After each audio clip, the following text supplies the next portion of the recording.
Hello student, welcome back to Nirbhar Academy. Hello student welcome back to Nirbhar academy. So student ये हम जो chapter number second है इसको आज हम कंप्लीट कर देंगे। ठीक है, ऑलमोस्ट मैंने चैप्टर नंबर सेकंड का आपको बता दिया है एंड यहाँ पर मैं जस्ट आपका कुछ न्यूमेरिकल क्वेश्चन करने वाली हूँ। एंड क्वेश्चन के है find the charge appear on each of three capacitor shown in figure.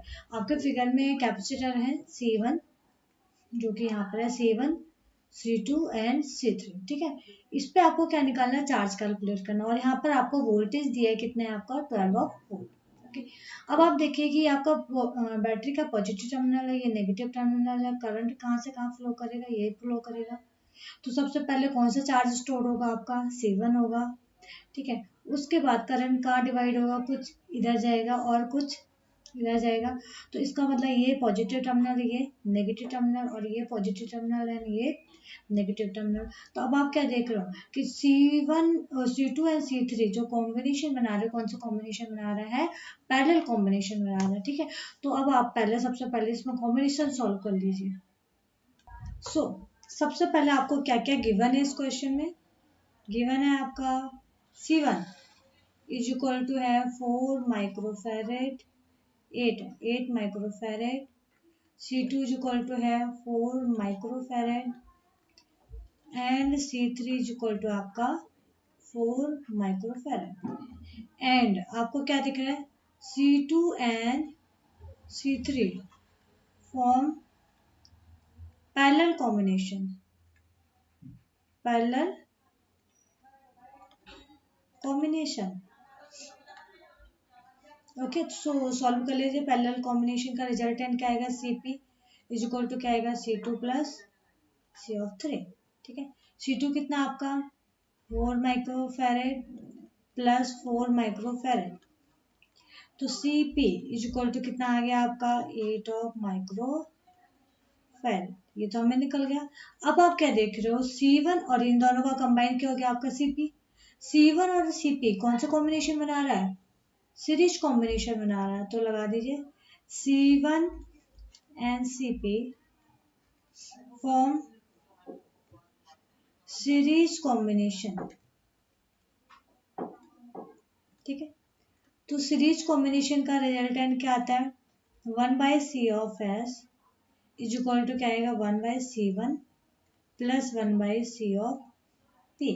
ठीक है, 1/C1 कितना है 1/8, C ऑफ P कितना आपका 1/8। ठीक है, 1/CL इज इक्वल टू क्या आएगा 2/8, क्योंकि एलसीएम क्या आपका सेम है, तो क्या आएगा 1/4। तो C of S is equal to क्या हो गया आपका 4 ऑफ माइक्रो कूलम। अब आपको टोटल कैपेसिटेंस इसमें आपका कैलकुलेट हो चुका है। तो अब उसके रिगार्डिंग आप निकाल दीजिए क्या, चार्ज। तो सबसे पहले आपको कैपेसिटेंस का पता होता है, formula capacitance C is equal to क्या होता है, Q बाई V। तो Q इज इक्वल टू क्या आएगा, C इंटू V। एंड इसमें आपका जो C होगा, C क्या होगा आपका C ऑफ S। तो C ऑफ S तो निकाल लीजिए, Q is equal to C S कितना है 4 इंटू 12 वोल्ट। ठीक है, तो कितना आ जाएगा 48 कूलम। एंड ये क्या आपका सी एस क्या है, माइक्रो है, तो ये भी क्या आएगा माइक्रो कूलम। तो क्यू इज इक्वल टू आ गया 48 माइक्रो कूलम। ओके स्टूडेंट्स, सो अब आपको क्या दिख रहा है कि आपका जो C1 है, C1 पर जो चार्ज गया कितना गया 48 माइक्रोकूलम। ओके, सो यहाँ पर जो चार्ज है वो कितना है 48 माइक्रोकूलम। यहाँ तक तो 48, लेकिन यहाँ से आपका क्या हो रहा है 48/2 होगा, और यहाँ पर भी क्या होगा 48/2। ठीक है, ठीक है, तो आप निकाल सकते हो चार्ज एट C1 वो कितना आ गया 48 microcoulomb. And at C2 and C3 R कितना आएगा 48/2, दैट मीन्स आपका 24 माइक्रोकूलम। बहुत सिंपल सा क्वेश्चन है। हेलो स्टूडेंट्स, सो अब हमारा जो नेक्स्ट क्वेश्चन है वो है the values of capacitors are as follows C1 is equal to C2 is equal to C3 is equal to C4 is equal to 4 microfarad and C5 is equal to 5 microfarad. Question is calculate the equivalent capacitance between P and Q if a battery of 10 volt is connected between these points. What will be the charge on each capacitor? Question आपको simple सा है कि आपको given है कि 5 capacitor है, कुछ इस अरेंजमेंट से कनेक्ट है एंड बोला गया है कि आपको P और Q के बीच में आपको कैपेसिटेंस निकालना है एज वेल एज उसमें कितना चार्ज पास हो रहा है, उस चार्ज कितना स्टोर हो रहा है उसको आपने कैलकुलेट करना है। ओके, सो आपका जो बेसिक जो डायग्राम है वो आपको जो डायग्राम ये वाला फर्स्ट वाला दिख रहा होगा वो वाला बेसिक डायग्राम है। ओके, सो जो डायग्राम ए फर्स्ट वाला जो आपको डायग्राम दिख रहा होगा वो एक्चुअल डायग्राम है। ओके, ये वाला इसमें आप देख रहे हो कि जो कैपेसिटेंस है कुछ इस तरीके से कनेक्टेड है। इस डायग्राम को मैंने ब्रेक करा है इस डायग्राम में। ठीक है, कैसे ब्रेक करा आप देख सकते हो कि जो C1 है बेसिकली वो किसके साथ कनेक्ट है, C2 के साथ, तो इसलिए मैंने C1 को कनेक्ट कर दिया C2 के साथ। फिर आप देख रहे हैं C3 किसके साथ कनेक्ट है, C4 के साथ, तो C3 C4 के। अब आप बोलोगे C3 C5 से भी कनेक्टेड है और C1 C5 से भी कनेक्टेड है, तो आप देख रहे हो कि जो C5 है आपका C3 और C1 के सेंटर में है और इवन C4 और C2 से भी कनेक्टेड है, इसलिए हमने C5 को सेंटर में ले लिया क्योंकि ये सारे के सारे कैपेसिटर से कनेक्टेड है। ठीक है, इस डायग्राम को या तो आप ऐसे लिख सकते हो या तो आपका ये डायग्राम कुछ इस तरीके से कनेक्ट हो जाएगा। ठीक है, दोनों सेम है।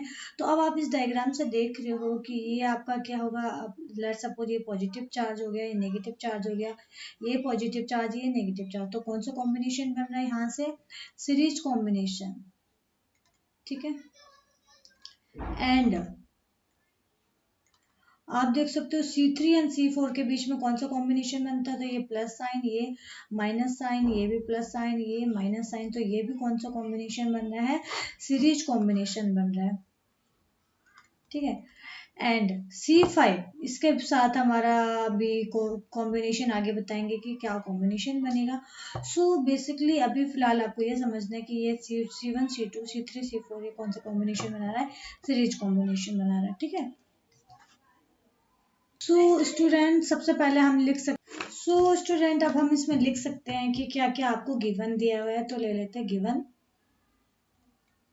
सबसे पहले आपको दिया है C1 C2 C3 and C4 all are equal to 4 of microfarad and C5 कितना आपका 5 माइक्रोफैरेड एंड वोल्टेज आपको कितना दिया है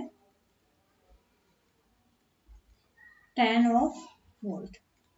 ओके, नाउ अब आप देख रहे हो कि आप लोगों ने व्हीटस्टोन ब्रिज पढ़ा है कि नहीं पढ़ा है, एंड आई नहीं पढ़ा होगा क्योंकि वो चैप्टर 3 का पोर्शन है, बट मैं थोड़ा सा इसका यहाँ पर आपको बताने वाली हूँ व्हीटस्टोन ब्रिज के बेस पे, और अदरवाइज मैं क्वेश्चन इसमें बाद में कराती हूँ। ओके, सो व्हीटस्टोन ब्रिज में बेसिकली यहाँ पर क्या होता है, जो ये वाला डायग्राम दिख रहा है यहाँ पर क्या होता है बेसिकली कि आपका कैपेसिटर की जगह पे रजिस्टर लगता है, लेकिन हम उसका जो रूल है वो हम यहाँ पर अप्लाई करने वाले। क्या रूल है कि व्हीटस्टोन ब्रिज ने बोला था P upon Q equal to क्या होता है R अपॉन S, तो यहाँ पर भी हम वही लेने आ रहे हैं C1 by C2 is equal to ये वाला आप लेते हैं C3 बाई C ऑफ 4। ठीक है, तो ये आपका इसमें रूल लग गया कि C1 बाई C2 अगर आप डिवाइड करोगे इज इक्वल टू क्या आना चाहिए C3 बाई C4 के इक्वल आना चाहिए। ठीक है, तो अब हम निकाल देते हैं C1 C2 C3 and C4। तो अब आप क्या देख रहे हो कि C1 एंड C2 कौन सा कॉम्बिनेशन बना रहे हैं, सीरीज कॉम्बिनेशन बना रहे हैं, तो लिखो series combination between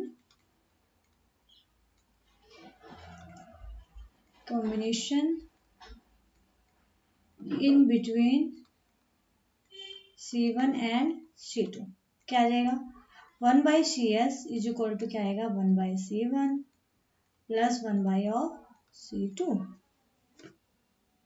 okay, so आपका क्या आ जाएगा 1 बाई C1 कितना है 1 बाई 4 और 1/4, तो ये आएगा 2/4 मीन्स 1/2।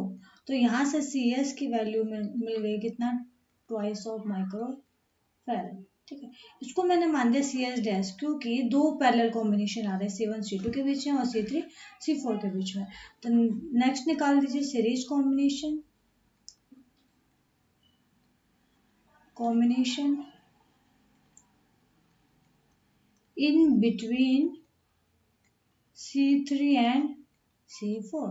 ओके, तो यहाँ क्या आ जाएगा, 1 बाई मैंने ले लिया CS double dash is equal to क्या आएगा, 1/C3 प्लस 1/C4। तो ये कितना आएगा, 1/4 प्लस 1/4 इज इक्वल टू क्या आ गया, 2/4 इज इक्वल टू क्या आ गया, 1/2। देन CS डैश भी कितना आया, 2 माइक्रोफैरेड। ठीक है, 24 हो गया, ये 2 माइक्रोफैरेड। तो आप देख सकते हो कि आपका CS डैश निकल गया और CS डबल डैश निकल गया। Okay, and student, according to Wheatstone bridge हम जिसकी बात कर रहे हैं, यहाँ पर जो चार्ज निकलेगा, जो सेंटर वाला जो कैपेसिटर है उस पर जो चार्ज होगा वो जीरो होगा, अगर आप व्हीटस्टोन ब्रिज की तरफ कर रहे हो। और इवन इस तरीके का अगर सर्किट बनता है तो इस तरीके के सर्किट में जो आपका सेंटर में जो कैपेसिटर होता है या रजिस्टर होता है, उसके अक्रॉस जो आपका करंट निकलता है या चार्ज निकलता है वो आपका जीरो होता है। ओके, सो स्टूडेंट, अब आप निकाल सकते हो कि क्या charge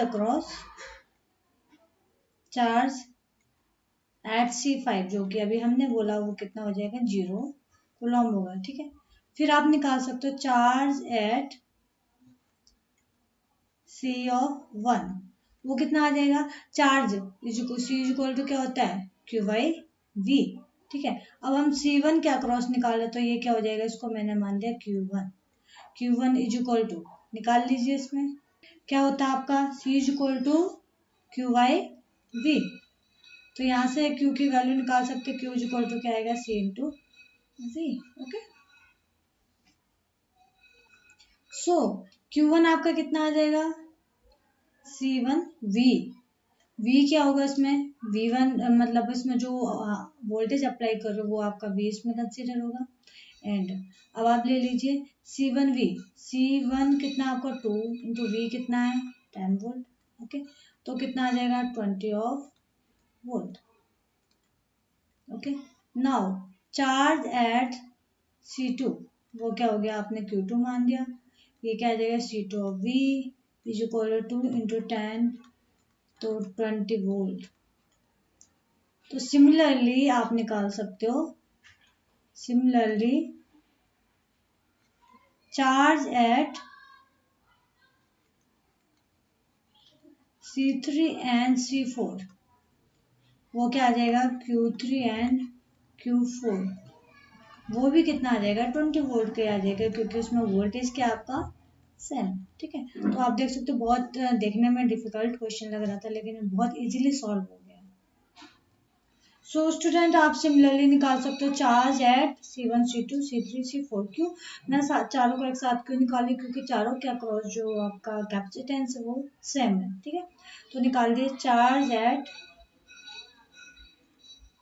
C1 C2 C3 and C4 are कितना आएगा, ट्वाइस इंटू 10 वोल्ट, तो कितना आ जाएगा 20 माइक्रोफेरेड। चारों के चारों पे क्या आएगा, 20 माइक्रोफेरेड आएगा। लाइक है C1 के अक्रॉस हो गया Q1 20 माइक्रोफेरेड, C2 के अक्रॉस Q2 20 माइक्रोफेरेड, C3 के अक्रॉस Q3 ये भी आएगा 20 माइक्रोफेरेड, एंड Q4 वो भी क्या आएगा 20 माइक्रोफेरेड।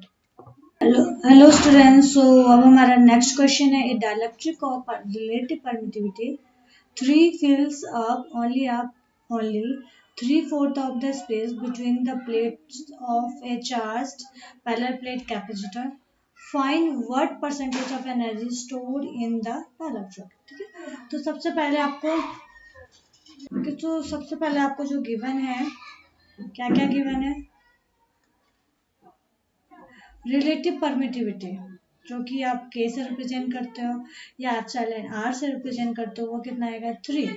एंड आपका क्या है 3/4 of the space between the plates of the charge plate capacitor, means आपका जो डायरेक्टेड मटेरियल है आपका पहला प्लेट कैपेसिटर का 3/4 पार्ट है, ठीक है। सो डायरेक्टेड मटेरियल का जो थिकनेस क्या लेते हो आप, डी लेते हो, वो क्या 3/4 part of distance between parallel plate capacitor, ठीक है। तो इसके अप्रॉक्स आप इसके अक्रॉस अगर आपको बोला जाए कि इसमें जो कैपेसिटेंस आएगा कितना आएगा in parallel plate capacitor, parallel plate capacitor जो कैपेसिटेंस आएगा कितना आएगा, कैपेसिटेंस सी नॉट लेते हैं उसको क्या आएगा epsilon naught A by D. And energy आपका कितना आया था Q² C नॉट, ठीक है। ये आपने किसमें निकाला, पहले प्लेट कैपेसिटर का, ठीक है। And capacitance after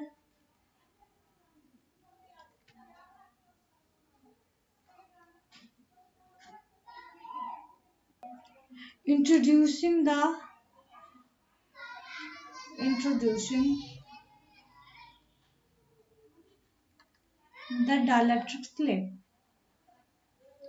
dielectric slave,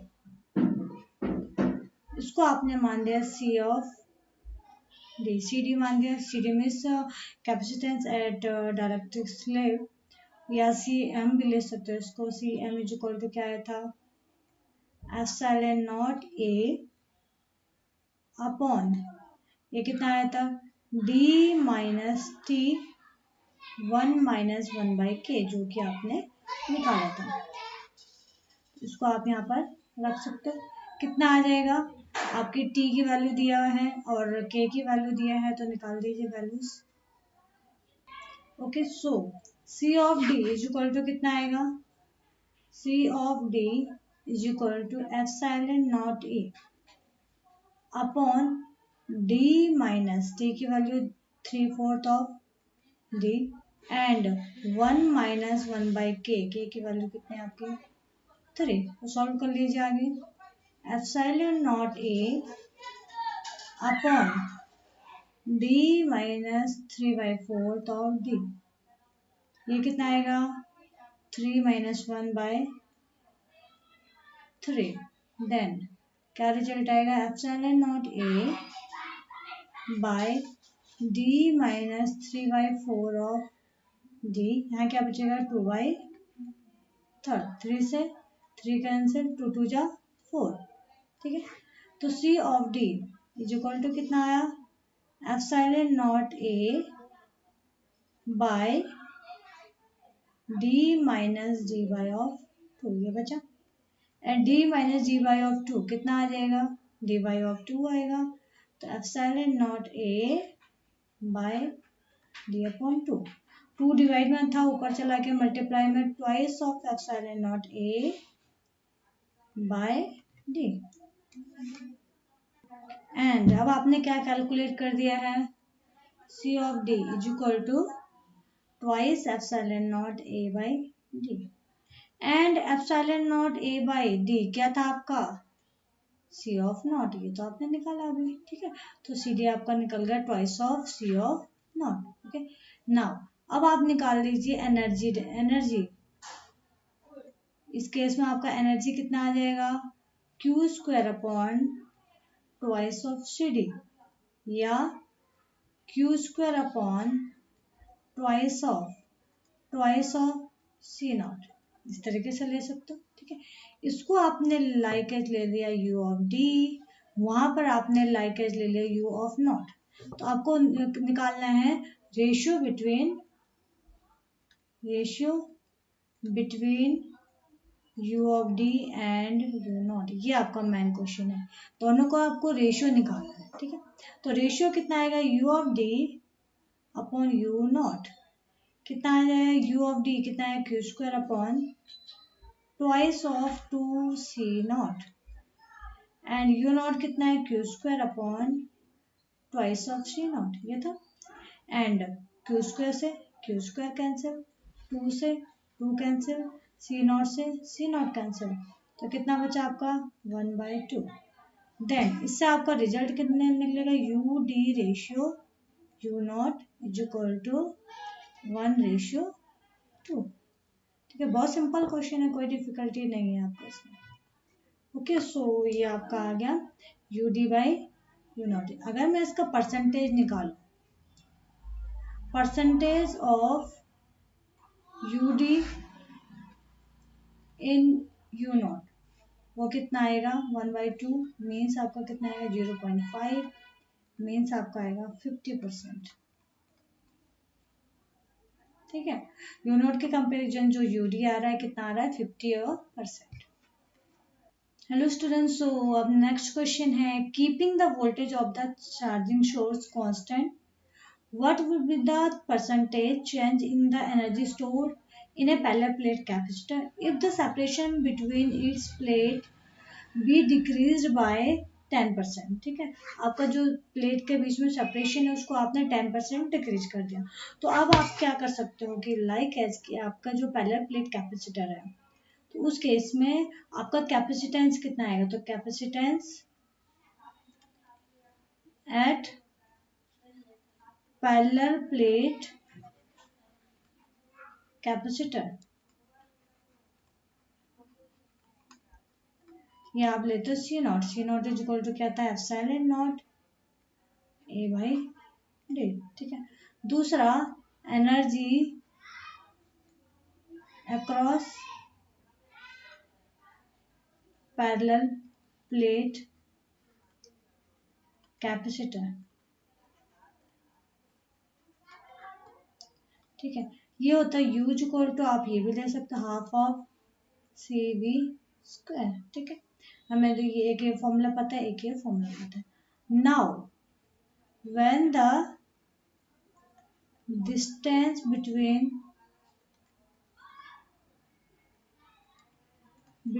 parallel plate capacitor, parallel plate capacitor decreased by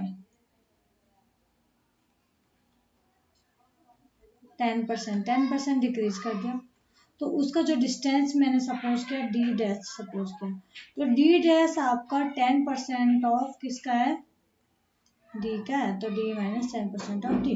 ठीक है, तो डी माइनस 10% कैसे लिख सकते हो, 10/100% को इसमें डिवाइड करते हैं डी। ठीक है, तो क्या आएगा 100 माइनस 10/100 ऑफ डी। ठीक है, तो डी डैश इसमें कितना आ जाएगा 99/100 ऑफ डी या 0.9 ऑफ डी। ठीक है, तो डी डैश निकाल दिया आपने। सो अब आप निकाल दीजिए energy when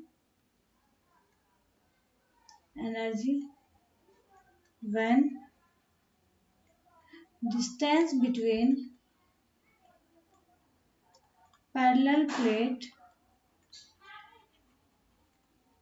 is D dash. जब आपने डी डैश जो डिस्टेंस निकाला है, तो एनर्जी इसको आपने ले लिया यू ऑफ डैश, क्या आएगा 1/2 सी वी स्क्वायर। ठीक है, या आप इसको ले सकते हो 1/2 सी की जो बोलोगे epsilon naught A by D dash, और वी क्या आपको पोटेंशियल बोला कांस्टेंट है, तो इसको हमने वी स्क्वायर ही रहने दिया। ओके, नाउ अब इसकी अब आप यहाँ पर निकाल सकते हो कि यू डैश आपको ये पता है, डी डैश की वैल्यू आप यहाँ पर रख सकते हो। ठीक है, नाउ आप निकाल सकते हो चेंज इन एनर्जी, दोनों में भाई अब तो कुछ ना कुछ तो एनर्जी चेंज होगा, तो चेंज इन एनर्जी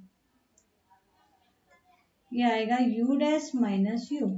ठीक है, यू डैश कितना है 1/2 epsilon naught A by D dash और V square minus 1/2 epsilon naught A by D V square. Okay, so यहाँ से आप कॉमन ले सकते हो 1/2 एप्सिलॉन नॉट ए और वी स्क्वायर, अंदर क्या बचेगा 1/d dash minus 1/d। Okay, so 1/2 epsilon naught A V square 1/d कितना आपका 0.9 माइनस 1/1, डी क्या है 1 एज्यूम कर लीजिए 1 है इसमें, एंड क्या आएगा 1/2 epsilon naught A B square, या आप ये रख सकते हो या आप डी डैश की वैल्यू रख दीजिए 0.9 और डी, तो डी को आप यहाँ बाहर कॉमन ले सकते हो, तो आप ये भी वैल्यू आ सकती है। ठीक है, तो हम डी को बाहर ही लेके चलते हैं डी। ओके, सो ये कितना आ जाएगा आपका 0.9, तो 10 से मल्टीप्लाई कर दिया, 10 से डिवाइड किया तो क्या आएगा 10/9 माइनस 1। ओके, सो कितना आएगा 1/2 epsilon naught A V square by D, क्या आएगा 10 माइनस 9/9। सो यहाँ पर आपका रिजल्ट कितना बन गया 1/2 epsilon naught A by D V square into ये कितना बना आपका 1/9। ठीक है, अब इनका परसेंटेज आपको निकालना है, तो आप इसका परसेंटेज एज्यूम करा चेंज इन एनर्जी, जो कि हमने ले लिया डेल्टा ऑफ यू, ये क्या है डेल्टा ऑफ यू। तो अब निकालना है percentage of delta u upon u, कितना आ जाएगा डेल्टा यू का कितना आएगा 1/2 epsilon naught A by d into V square into क्या है 1/9 अपॉन कितना आ जाएगा 1/2 epsilon naught A by d into V square into 1। इससे आपका ये कैंसिल हो गया, तो इसका परसेंटेज 1/9 का परसेंट बनता है 11.1%। तो आपने निकाल दिया percentage of delta u upon you, वो आपका आ गया 11.1%। बहुत ही ज़्यादा इंटरेस्टिंग क्वेश्चन है, आई होप आप लोगों को समझ में आ गया हो। सो स्टूडेंट, अब मिलते हैं नेक्स्ट लेक्चर में, तब तक के लिए take care and bye bye, and खुश रहो एंड अपना प्रैक्टिस करते रहो।